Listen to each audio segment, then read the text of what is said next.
Oke, baik. Sini kami ingin presentasi dari kelompok 7, yaitu dasar-dasar ilmu pelatihan dan cabur pencaksilat. Sini pemateri pertama yaitu saya Muhammad Raka, dan pemateri kedua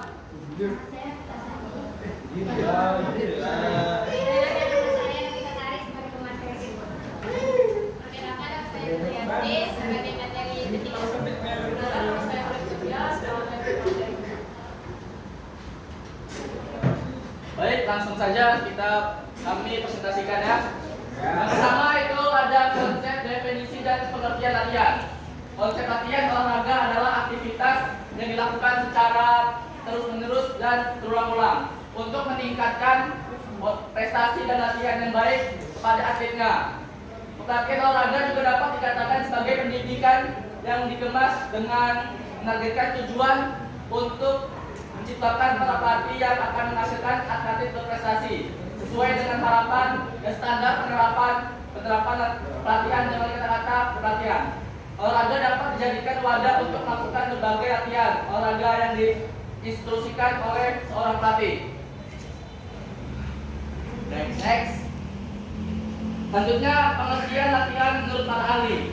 Menurut Bompa 1994 mengemukakan pendapatnya bahwa latihan merupakan suatu kegiatan olahraga yang sistematis dalam waktu yang panjang, ditingkatkan secara bertahap, perorangan, bertujuan untuk membentuk manusia yang berfungsi psikologisnya untuk memenuhi tuntutan tugas.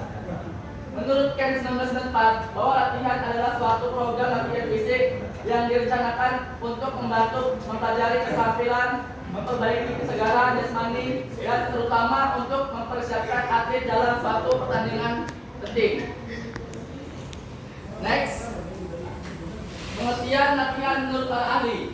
Menurut pendapat Fox, Bowers, dan Foss, latihan adalah suatu program latihan fisik untuk mengembangkan kemampuan seorang atlet dalam menghadapi pertandingan penting. Berdasarkan beberapa pendapat ahli tentang latihan, maka dapat disimpulkan bahwa latihan adalah suatu proses kegiatan olahraga yang dilakukan dengan sengaja, sistematis, hati-hati, terus-menerus, dan dalam jangka waktu yang lama guna mencapai tujuan pokok latihan yang diinginkan atlet. Next. Prinsip latihan. Prinsip individual. Faktor penentu pencapaian prestasi adalah faktor atlet yang merupakan individu. Pembelajaran latihan harus selalu mengingat kemampuan dan kondisi masing-masing atlet. Yang B yaitu prinsip-prinsip penambahan beban atau overload. Beban latihan harus merupakan stimulus atau rangsangan terhadap adaptasi atlet. Penambahan beban latihan harus dinaikkan secara bertahap dan teratur, dan sebaiknya setelah 2 atau 3 kali latihan beban ditingkatkan, itu pun tergantung dari kemampuan atletnya. Selanjutnya itu C, prinsip penekanan beban atau stres. Pemberian beban latihan suatu saat harus dilaksanakan dengan tekanan yang berat atau sangat berat. Penekanan beban latihan tersebut harus sampai menimbulkan kelelahan secara sungguh-sungguh, baik kelelahan total maupun kelelahan total jasmani dan rohani atlet. D, prinsip variasi. Dalam upaya mengatasi kebosanan dan latihan yang monoton, seorang pelatih harus kreatif dengan memilih banyak pengetahuan dan berbagai jenis latihan yang memungkinkan dapat berubah secara periodik. Baik, selanjutnya akan dilanjutkan oleh pemateri kedua. Saya melanjutkan dari materi pertama yaitu prinsip latihan. Prinsip interval. Latihan secara interval merupakan serangkaian latihan yang diselingi istirahat tertentu atau interval yang bertujuan untuk memberi kesempatan organ, tubuh atau atlet beradaptasi terhadap beban latihan yang dilakukan. Prinsip Kuliasa atau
Untuk pertahanan, peserta harus mampu menunjukkan ketahanan fisik yang lebih baik dengan indikator seperti durasi latihan yang bisa diikuti tanpa kelelahan yang berlebihan. Kedua, Baik, berikutlah presentasi dari kami kelompok 7. Kami di sini ingin memberikan kesempatan untuk audiens, yaitu dengan 4 pertanyaan. Untuk 4 pertanyaan, silakan audiens yang ingin bertanya, saya persilakan. Baik, kepada saudara Niko, Ija, saya persilakan untuk bertanya. Baik, terima kasih kepada moderator. Di sini saya akan bertanya. Coba jelaskan menurut kalian bagaimana pencaksilat menyesuaikan teknik-tekniknya dengan perkembangan teknologi dan pelatihan modern tanpa mengorbankan nilai tradisionalnya. Terima kasih.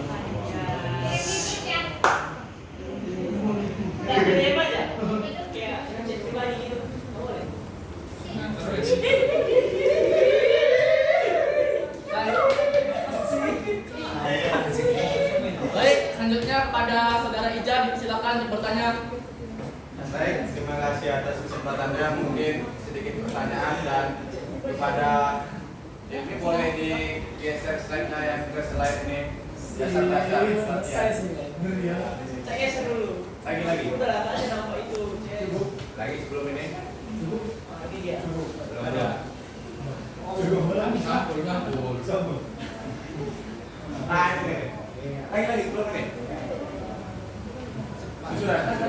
Satu lagi. Nah, ini dia. Prinsip-prinsip latihan. Di sini kan yang saya ingin fokuskan pada prinsip pemulihan ini, recovery. Jadi dalam cabang olahraga silat, bagaimana contoh konkretnya pada prinsip recovery ini diterapkan untuk pelatihan cabang olahraga pencak silat? Terima kasih. Baik, terima kasih kepada saudara Ija. Apakah audiens ada yang ingin bertanya kembali? Baik, kepada saudara Mas Ridwan, silakan untuk bertanya. Ini bertanya bukan kenapa dia?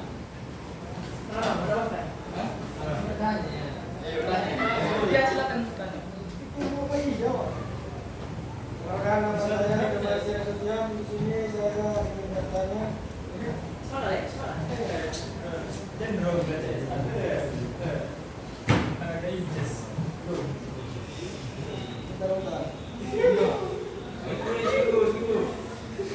Bentar. Bagaimana cara melatih mental dan membangun kepercayaan diri atlet pencak silat? Baik, terima kasih kepada saudara Ikrom. Berikan kami waktu 5 menit untuk bertanya, untuk menjawab pertanyaan dari teman-teman. Terima kasih. Dari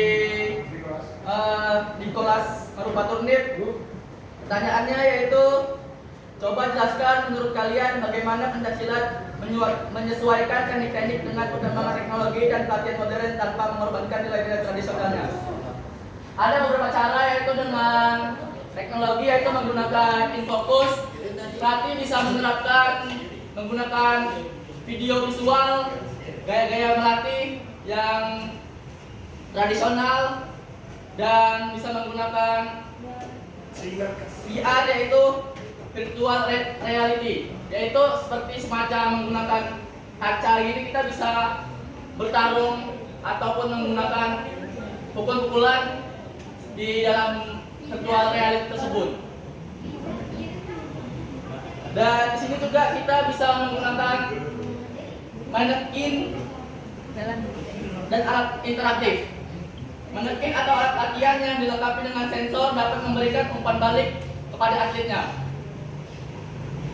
Yaitu selanjutnya ada program latihan transpersonalisasi berbasis AI.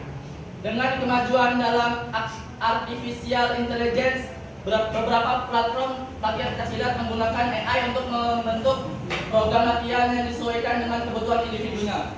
Berikutlah jawaban dari saya. Bagaimana dengan saudara Niko? Apakah sudah jelas atas jawabannya? Baik, pada saudara Niko, terima kasih. baik, di sini saya akan menjawab pertanyaan dari Ikram. Bagaimana cara melatih mental dan membangun kepercayaan diri atlet pencak silat? Pertama, kita harus sering-sering melatih atlet kita untuk percaya diri dan melatih teknik-teknik mereka agar mereka semakin percaya diri dengan kemampuan mereka sendiri. Untuk ketika bertanding, di sini pelatih bisa menyuruh atlet untuk membayangkan bagaimana nanti mereka ingin bertanding, apa teknik yang mereka gunakan, apa serangan yang mereka gunakan. Jadi mereka sudah bisa membayangkan bagaimana nanti ketika bertanding aku harus apa. Jadi di situ dia bisa menaikkan kepercayaan dirinya ketika ingin bertanding. Sekian, terima kasih. Contoh recovery dalam latihan silat. Nah, di sini program latihannya harus disusun berseling-seling antara latihan berat dan latihan ringan. Di sini contoh, semisal seminggu ada 4 kali latihan. Di 2 kali latihan kita bisa menerapkan latihan fisik, yaitu latihan berat kepada atlet-atlet supaya fisik mereka makin bertambah. Dan untuk 2 hari lainnya, di sini kita bisa mengajarkan latihan teknik dalam menjatuhkan, menangkap, dan lain-lain. Dan itu bisa diiringi dengan permainan persen. Jadi latihannya tidak terlalu berat dan tidak membuat beban otot terlalu berat. Seperti itu. Sudah jelas tidak? Baik, sudah jelas. Terima kasih. Terima kasih. Baik, di sini saya akan memberikan satu kesempatan kembali untuk bertanya kepada audiens. Saya persilakan untuk bertanya. Baik, kepada saudara Rizky Fareja dipersilakan. Baik, terima kasih moderator. Perkenalkan nama saya Fareja. Saya ingin bertanya, jika Anda seorang pelatih, bagaimana Anda menunjukkan latihan kecepatan dan refleks para atlet yang bagus di saat sesi latihan? Baik, terima kasih kepada saudara Rizky Fareja atas pertanyaannya. Langsung dijawab Baik, oleh saya akan menjawab pertanyaan dari Rizky Fareja.